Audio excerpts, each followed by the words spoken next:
and can explain exactly what we're doing to any potential constituent that might ask how this contracting arrangement is being administered. Paul, if you can move forward. So I've worked with the P3 procurement team, and we've identified 12 of the most impactful items related to P3 contracting. And as you can see here, we had intended to start this in January. And so this is kind of a catch-up session to get us to where we need to be. And then we'll start dealing with one particular topic during our regular board meetings. So today we'll be talking about the risk transfer, the performance specifications versus prescriptive specifications, and the quality protocol. And Paul, if you move forward. So what is a P3 agreement? I know most of the board members are fairly knowledgeable about this, since we've been talking about a P3 agreement for quite some time, and we've gone down the road of procuring a private developer to work in partnership with us in the construction of the diversion comprehensive diversion project. And so P3 is a legally binding contract between a public sector, who in this case is the diversion authority, and the private sector partner, who we refer to as the P3 developer, in which the parties agree to share portions of the risk and rewards. And so this is very different than a traditional contract in that we pay particular attention to where the risk allocation is put, whether it's on the public side or the P3 developer side. And one of the advantages to a P3 contract is that we're really pushing more of the risk than traditional projects onto the P3 developer, and really provides a lot of advantageous points for the public entity. So the diversion channel is being delivered using an availability payment P3 agreement. And I bolded the availability payment because in the P3 world, that is how we provide the revenue stream back to the P3 developer. Other ones would be revenue generating payments, such as a toll road or an airport. And so the two distinctions here are revenue generating payments and availability payments. And we have an availability payment P3. So what you need to know is that this is not the same as managing a traditional design build contract, and the responsibilities for ensuring that the project is constructed and operated and maintained is really on the developer in order to obtain those availability payments in the future. And so what we must do as a public entity is make sure we're contemplating the risk profile and agreeing to proper provisions in the contracting documents with the P3 to protect ourselves, and also to ensure that there's the proper oversights and checks and balances being maintained with the P3 developer. So for an example, I laid out here, adding a bridge crossing over the diversion channel after the P3 contract has been awarded changes the terms of what the initial P3 developer has agreed to, and would greatly impact the P3 developer's price. So some folks ask, why is it taking so long to go through the P3 procurement process? Well, this is one of the reasons, is that we want to ensure that we're encompassing all elements of the project in the initial P3 contract. Because if we're going to add additional elements after we've already signed the agreement, we lose all negotiating leverage, and items would certainly be a higher cost than if they were included in the original agreement. And move forward one slide, Paul. So here we've kind of showed the roles and the rewards associated with the public entity and the private entity. And so our role as the diversion authority is to select a P3 developer, provide the funding, fulfill the project agreement requirements, and then at the end of the day, we do own the infrastructure and the assets. And the rewards to this arrangement is that we can ensure timely project completion, cost certainty, and increased value for the dollars.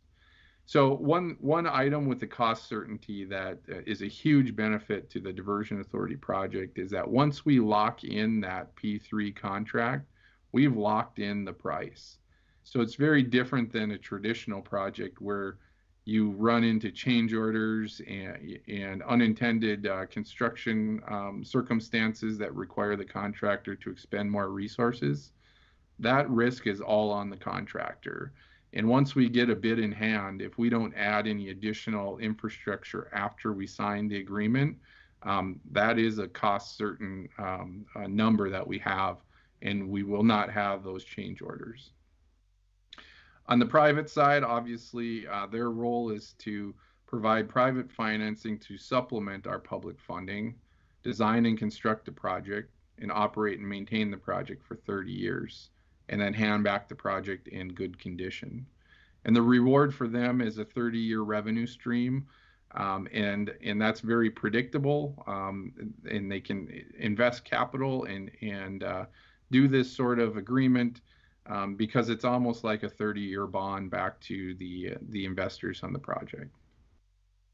So with that, Paul, I'll turn it over to you if you want to address the first topic that we have today. Okay, sounds good. Let me start that show. And session 2, Kim Daly, I believe, is presenting this one. Yeah.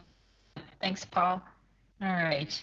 So session 2, we're going to talk about performance specifications. Session 1 was risk transfer. We heard that in the January board meeting. So now we're moving on to session 2, the performance specifications. Paul, next slide. All right. So we're going to talk about what is a performance specification, and then we're going to compare specification types, going to talk about why it's important to understand the difference, and then we're just going to shoot out a couple of examples there. We set up these education sessions similar, so everyone's going to look kind of have that same format there. All right, so a performance specification sets a desired outcome, and with a P3 contract, it does that through risk transfer. And again, that's the topic that John Shockley presented at last month's meeting. And if you recall, it's very important to understand risk transfer because it has serious consequences on the cost of the project. So we set up that risk transfer on the technical side through the specifications, the technical requirements. And we do that using 3 different types of specifications, which we'll get into. So in the case of the Fargo-Moorhead Flood Diversion Channel P3 contract, the majority of the technical requirements are performance-based, and that allows the developer to most effectively and efficiently achieve the desired outcome without the diversion authority telling him or her how to conduct the work. Next slide, Paul. All right, so the 3 types of specifications that you'll find are performance specifications, regulatory specifications, and prescriptive specifications.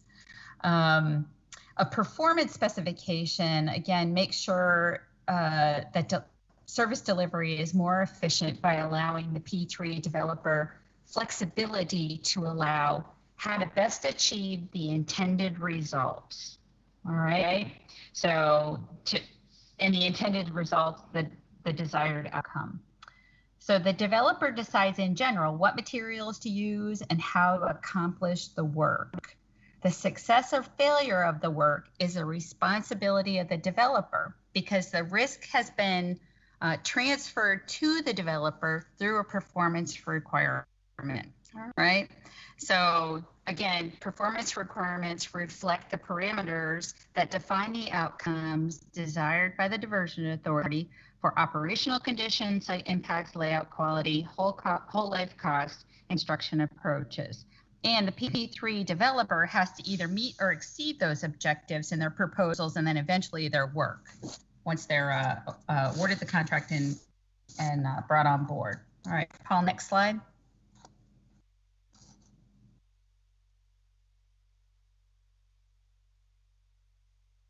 All right, so regulatory specification. Regulatory specification is laws, rules, codes, things that have to be adhered to. So there's no getting around these kinds of requirements. They have to be a part of the contract. An example is the environmental stuff, the NEPA approvals. So there are regulatory requirements in the P3 agreement as well. Paul, next slide. And then we also have prescriptive specifications. These are what you see in standard design bid build projects. They tell the developer what materials to use, how to accomplish the work.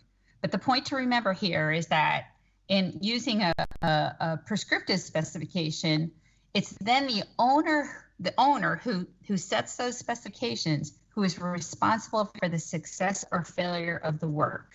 Right? It's not the developer, it's the owner who would change the risk on these prescriptive specifications. All right, Paul, next slide. All right, so why is it important to understand? So all three types of specifications are used in the P3 agreement.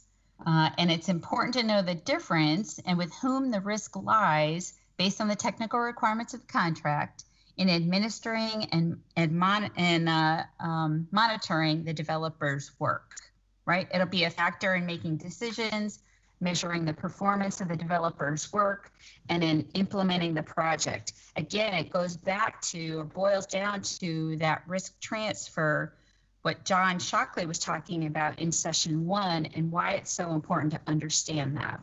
All right, Paul, next slide.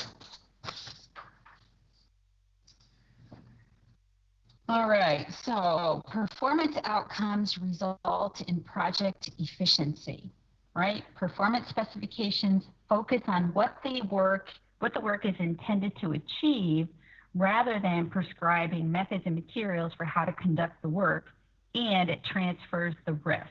So using performance specifications makes service delivery more efficient by allowing the P3 developer to decide how best to achieve the intended results, right? So with a performance specification, we don't tell them how to do the work. We just tell them what we want as a result, all right? And we'll go through some examples at the end of the presentation, all right? Again, the most important thing to remember is that the performance specs transfer the risk of the performance to the P3 developer. All right, Paul, next slide, please.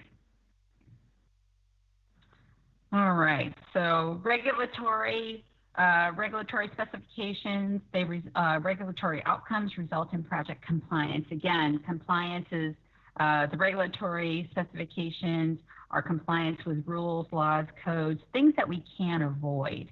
They're required to be in the particular projects.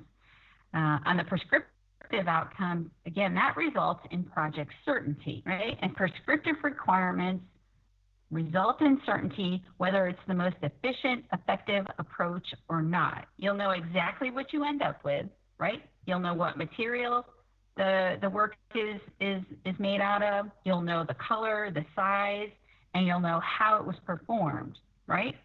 So it results in certainty, but not necessarily the most effective result. However, there are some areas where you want certainty in your P3 agreement. That's why there are some prescriptive outcomes, or prescriptive specifications included in pretty much most P3 contracts. All right, Paul, next slide. All right, so here's some examples. So performance specification is that the specification is that the channel, we're going to ask for a channel that can be whatever height, depth, or shape needed, but it has to pass 46,000 CFS at the inlet. That's a performance specification. A regulatory specification is that all the commitments provided in the environmental permit, the NEPA permit, have to be met. That's regulatory. You have to meet all the commitments within those permits. And then a prescriptive specification is that the channel has to be lined with a specific mix of grasses. We're not going to allow a P3 developer to determine what type of grass is planted along the channel. So it's been prescribed for various reasons. So that is just a really quick overview on performance specifications and then comparing it with other specifications. So if there's any questions, we can go to questions.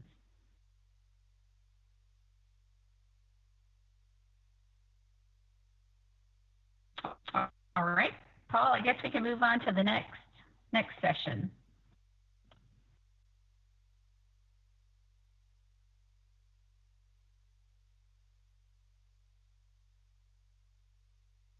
All right, Andrew, are you ready? Yes, thank you, Kim.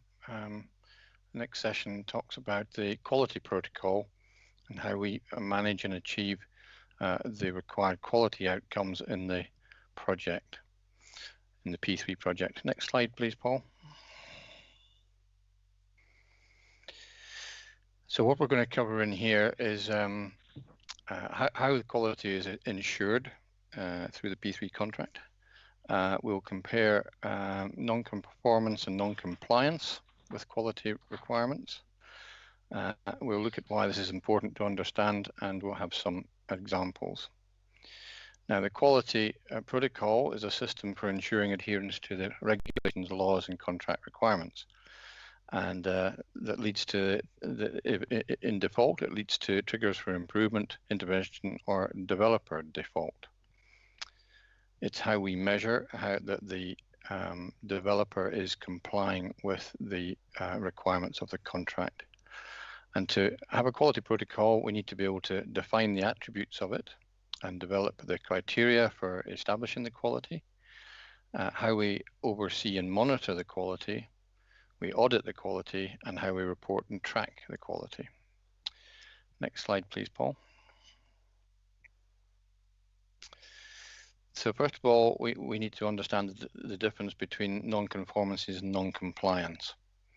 A non-conformance is a work process or a condition or circumstance that is not in accordance with the project agreement. That is something that has happened either as a result of the developer's actions or by happenstance, particularly during maintenance, where the project is impacted by silting or sloughing or whatever, and that has to be rectified in accordance with the project agreement. And it's a failure to meet a specified standard. Non-compliance, on the other hand, is where there's a failure to comply with the obligations. Non-conformances can be rectified, and they are required to be remedied within a certain time. Non-compliance is where they fail to comply with those obligations, and it may be the ongoing obligations of maintenance, or it may be failure to provide things that are very clearly specified that have to be provided. And it's a failure to follow the rules of the contract. Next slide, please, Paul. So a non-conformance is a failure to meet a specified standard. Now, that is tracked and monitored by the P3 developer. To achieve this, the P3 developer is required to have a fully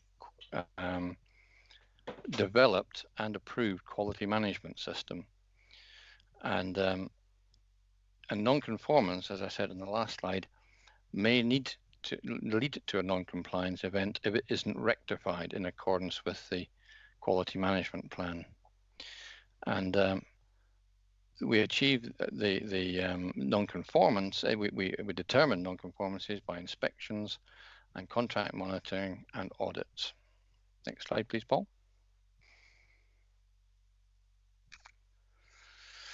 Non-compliance events are a mechanism to encourage the developer to comply with the contract requirements. And non-compliance events lead to the award of non-compliance points, and they also lead to the award of liquidated damages. They are, in effect, a structured mechanism of liquidated damages and incentives to improve their performance. All the non-compliances are clearly identified in the project agreement. There is a table of them. They're all specific, and they all have specific values of both times for cure and also for actual value of liquidated damages.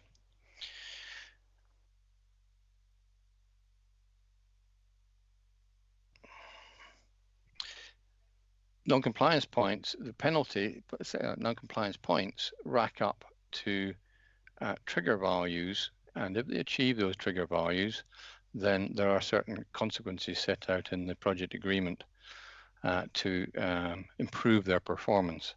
And that might be that they have to submit an improvement plan, or it can ultimately lead to termination if their performance is sufficiently bad. It hits them in the wallet too, with the liquidated damages associated with it. Non-compliance points all have cure, or most non-compliance points have cure periods, and those cure periods are clearly set out. Next slide, please, Paul. And so, yes, the non-compliance regime incentivizes the developer to meet the requirements. He doesn't want to incur non-compliance points. It costs him money, and also the lenders in a P3 project do not like their developers acquiring non-compliance points, and they get effectively a double whammy. It's a little bit like getting punishment at school, and then when you go home and tell your parents that you got punishment at school, you get punishment at home for having had punishment at school. The same thing happens with the lenders and the developer. Next slide, please, Paul. So why is it important to understand this? It's necessary to understand that this encourages compliance with the project agreement. It also provides a measure of performance on how the developer is actually performing, both in the construction and in the maintenance. It is a yardstick to measure his performance.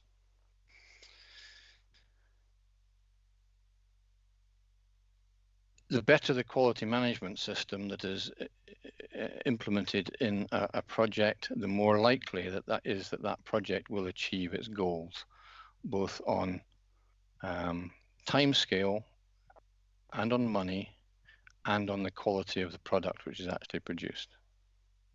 Next slide, please, Paul. And some examples.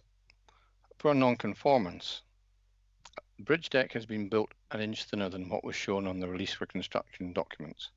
So the non-conformance is that they built something that wasn't in compliance with their design. Now, that's not to say that it wasn't in accordance with the specifications, because we would probably have asked for a performance specification in respect to that bridge. It is the developer's risk that if the bridge deck is an inch thinner, that bridge deck may not perform to the performance specifications that are in the contract. And if it doesn't perform, then he has to either rebuild it or make improvements and possibly suffer non-compliance penalties and points and liquidated damages. So non-conformance is where they don't do something in accordance with the project, and they have to either remedy it or live with it and live with the consequences. Next slide, please, Paul. A non-compliance event, though, on the other hand, is that they don't do something which is specifically required in the contract. And we have non-compliance events during construction and non-compliance events during operations and maintenance. Some developers don't like, no, all developers don't like non-compliance points. They particularly don't like them during design and construction. However, experience has shown that there is a requirement to have non-compliance points for certain things during construction where non-compliance with the requirement actually impacts the authority and the public and people like that. So, for example, they have to provide, before the start of construction, a list of existing roads that may be used as detour routes. If they fail to do that, they have 3 days to cure that non-compliance. If they fail to do that within 3 days, then they're likely to be awarded 2 non-compliance points. A non-compliance point in the contract is worth about $9,000. So the consequences of not supplying the list of existing roads and having not supplied it when they were supposed to, and still not having done it 3 days from identification, it may cost them $18,000 as a result. And how do we determine that that has happened? We look at the submittal log for the submissions that they're supposed to submit through the electronic ACONEX EDMS, and each circumstance where they fail to do that is a separate failure. Next slide, please, Paul.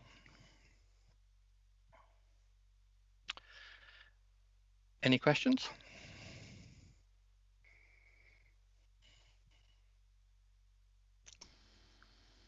Andrew, I'm going to go ahead and ask the question that I've heard from folks before, and that's the developer is in charge of providing a quality plan. But then they're also going to be out there building the project and monitoring itself.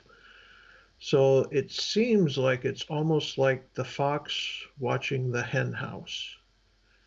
How do we make sure that it's built and that's not the case, that there's a quality project being built out there and that the taxpayers' money is being spent wisely?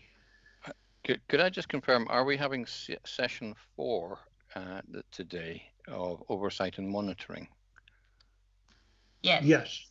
Okay, well, we touch on that in the next presentation of oversight and monitoring, but it's a point well made. The developer, of course, is the designer and the builder, and also the certifier that the project meets the requirements of the contract documents. The quality management plan is a thorough, or should be a thorough, system that shows how he is going to go through all the monitoring, procurement, oversight, design reviews, construction reviews, how the paperwork gets to the site, how they ensure that the paperwork that gets to the site is actually read and it's constructed correctly. It is an ISO 9000 style quality management plan. In fact, it has to be an ISO 9000 compliant quality management plan. That's not to say it has to be certified as ISO 9000, but it does have to be to ISO 9000 standards. And that is an internationally recognized method of developing a quality management plan. Compliance with that quality management plan has to be audited by the developer, but it's also audited by ourselves, and we will have a quality audit team to audit the quality management plan. We will be monitoring their compliance with their oversight requirements. So they are entirely responsible for oversight, quality assurance,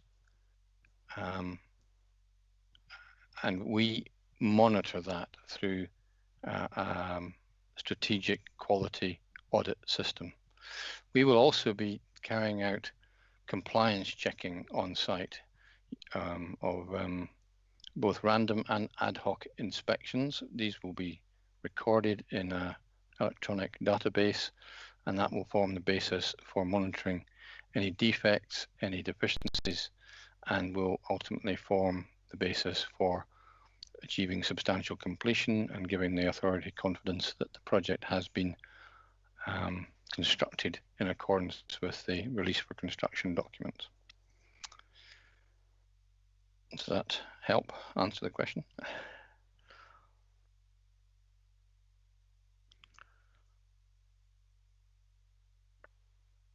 It's all gone very quiet.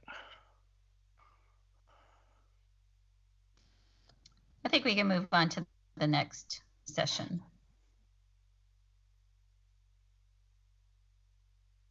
Okay.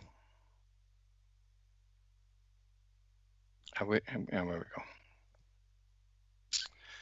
So the fourth session deals with oversight and monitoring, just really taking on from answering that last question there. Next slide, please, Paul.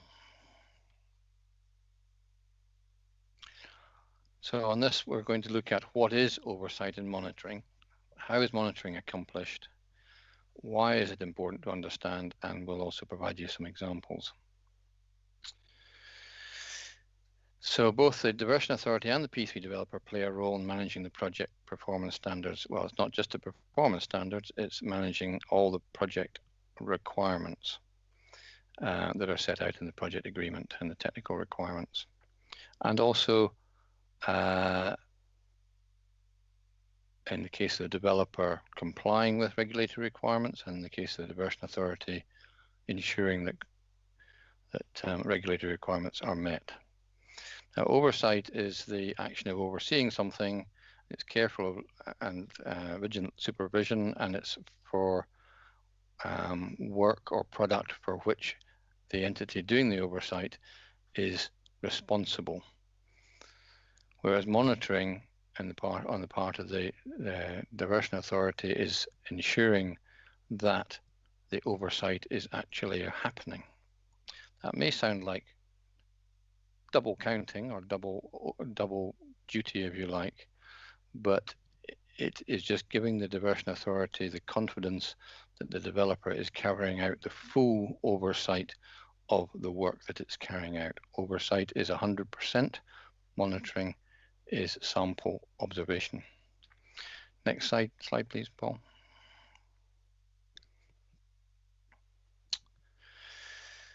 So the Diversion Authority will monitor the P3 developer's activity during the design, construction and maintenance phases of the project to ensure that all standards in the project agreement are achieved. The P3 developer oversees their own activities during the entire term of the project agreement. And the object of that is to avoid non-conformances and to remedy non-conformances and to avoid non-compliance events and therefore avoid liquidated damages. Next slide, please, Paul. So the Diversion Authority conducts reviews, inspections and audits of all the aspects of the P3 developer's work. And so each year, the Diversion Authority or whoever is doing the monitoring will develop an audit plan for the year, and they will determine which areas of the project need to be audited and when they will carry out these audits. Now, those are not exhaustive, and if the Diversion Authority feels that additional audit is required, they're perfectly at liberty to do that, and that's both on-site and off-site at manufacturing plants or material producing plants.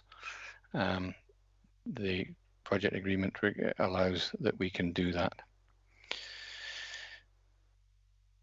The Diversion Authority will also carry out, as I said, inspections, and those inspections are random and ad hoc, and all of that is recorded on an online tracking system. And so it will look at completed works, the inspections. There will be confirmation that the as-built drawings reflect the constructed work. The Diversion Authority also reviewed design changes. We'll keep an eye on environmental activities and in particular environmental infractions. And the Diversion Authority will also review progress reports, schedules, and so on. And as I said, by using audit as well. And that ensures that there's compliance with the laws, the technical requirements, the plans, the designs, and that ensures that the work can be certified as complete or substantially complete, and also creates the punch list of minor defects that need to be required post substantial completion. Next slide, please, Paul.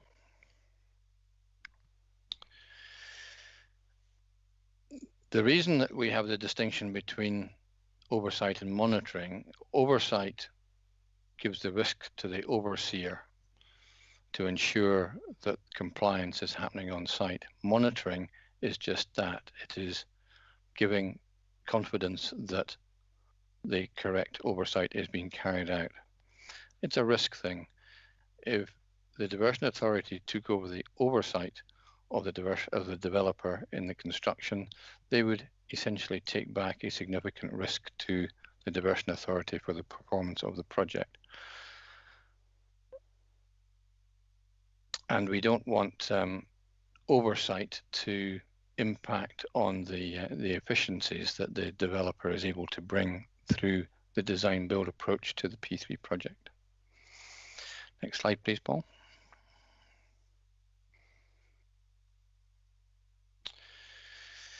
So how is monitoring accomplished? The P3 developer follows the procedures established in their Diversion Authority approved construction management system and the compliance checking program. The construction management system, well, I'll call it the quality management system, because the quality management system is made up of several plans: the design quality management plan, the construction quality management plan, and the operations and maintenance quality management plan. And the reason for having those separate plans is because they are developed at different stages in the project.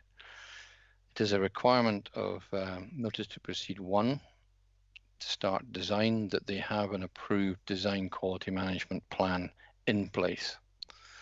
Because that is the document that they're going to be working to during design.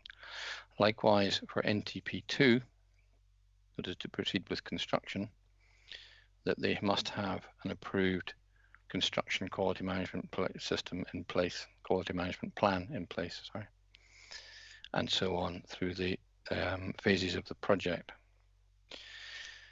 And the plans, they don't just outline the procedures, they specifically call out in great detail the procedures for verification of compliance with the design, construction, maintenance, submittals, schedules, and commitments. And so they are a plan which contains processes and procedures, processes being the mechanisms by which things are going to be carried out, and the procedures being the methods by which they are actually carried out and how they are recorded, measured, by whom and where they're recorded, and so on and so forth. Next slide, please. So why is this important to understand? It's important to ensure that the project is delivered and complies with the performance requirements in the project agreement. And it's important to do that without reclaiming the transferred risks or impinging on efficiencies. It is the developer's project to build and get right. The Diversion Authority just wants the confidence of the developer's innovation and freedom, if you like, to determine how it carries out its own work. The importance of having the quality management plan and the importance of having it developed properly and approved, and it is a hold point and it's a discretionary hold point, is that you only ever get what you pay for. If there is often a temptation, or it's often the case when quality management plans are required, that they get developed in a kind of, they'll never look at this way, and they get stuck on the top shelf in the site office and not even taken down for dusting off occasionally. That will not be the case on a P3 project, and certainly not on this P3 project. That is an active document. It gets reviewed. It gets reviewed regularly. If it's found not to be working, or if there are parts that are deficient in practice, those have to be rectified and amended. Next slide, please. So an example, the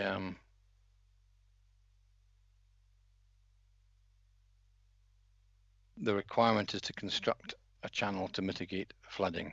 Now we transfer that risk to the P3 developer. And the performance requirement is that it must convey 46,000 CFS of water or accept 46,000 CFS of water at the diversion inlet structure and convey it for 30 odd miles. They have to design that project. They can design it however they want, meeting the parameters of the contract documents. They have to design it in accordance with their quality management plan, and that goes through the various reviews and ensures that the various disciplines that are to be involved in it are involved in it, and it's all signed off. It is then handed out to the site in a controlled way, and the design is then constructed in a regulated manner.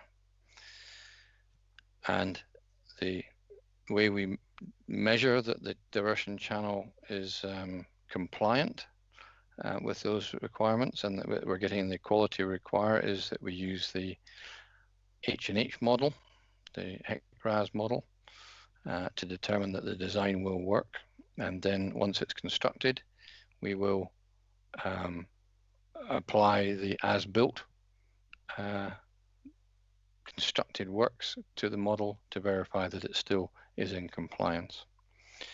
And the monitoring will be carried out to ensure that the various parts of the construction were carried out in accordance with the specification. And for example, further example if you like, there are things which you might not see if you weren't there during construction. You might not see that the diversion channel line of protection was compacted in accordance with the specifications that are prescriptive specifications actually in the design of the requirements for the design of the levee. And so we will go and look at the records to ensure that they've been following their own processes. We will have already established that those processes are sufficient, and we will monitor on site, not every 100% of that levee. We will go and monitor in various places physically to ensure that they're doing what their paperwork says they're doing when we go back to their site office and look at their records. I think, is that the last slide, Paul? Yes. So any questions from that?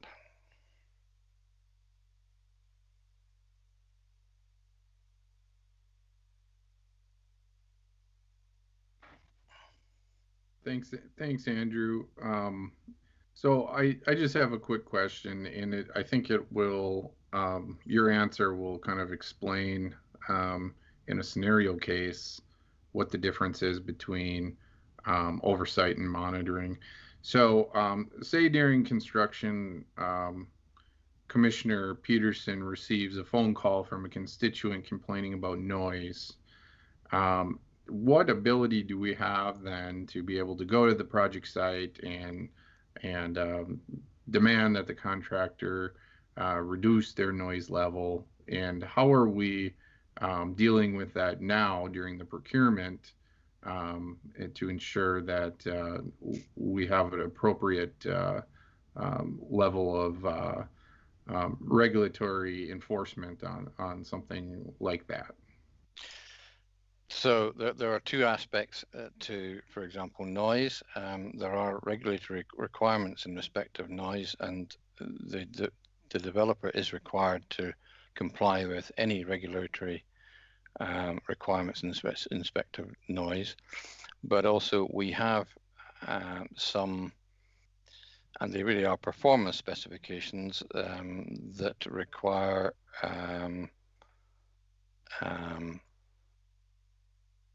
that no work be carried out in certain areas at certain times within certain distances of certain properties. And so we've been mindful to the impact of 24-hour working, for example, on adjacent properties, in particular in adjacent dwelling houses. So what we will do with that is that we will have to go to the developer and say, look, we've had a complaint about this. Are you working within the parameters of the project agreement, and they should have records, and if they don't have records that show when they were working, what times they were working, and where they were working, I'm not suggesting that they need to carry decibel meters about with them. But what we do attempt to do with a situation like that is we have tried to be proactive and identify those areas that are likely to be of concern during the construction of the project. And so we put in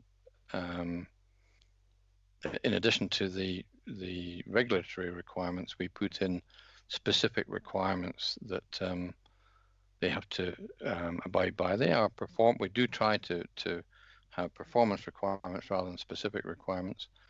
And so I believe that the specifications we have in there for noise meet those requirements at the moment.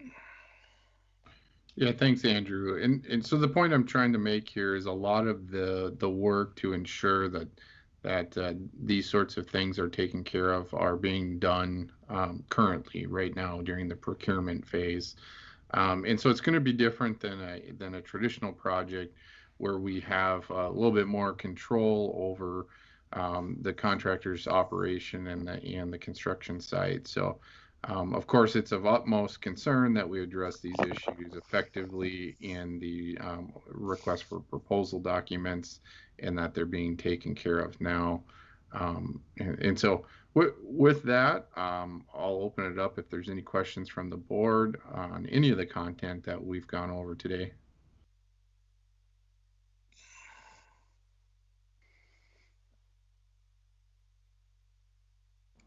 Well, Joel, it sounds like the team's got it. It was a good presentation. Is there any other comments? Other than that, we're going to have a meeting on April 23rd, similar to this video. Joel? The April 23rd meeting will be a regular board meeting, Tim. So we will address another topic at that meeting as well. This meeting was intended to catch us up to where we were on our proposed schedule. And so the next meeting, we'll have a educational session, but we'll also take care of our regular business as well. Well, I'm suggesting if the COVID virus is starting to spike in Fargo-Moorhead area, we should want to do this video as well. So. Oh, that's correct, Mayor Mahoney. We are anticipating a virtual meeting next week. Any other business of the board that anybody wants to address this time? Otherwise, we'll be adjourned. Very good. Adjourned.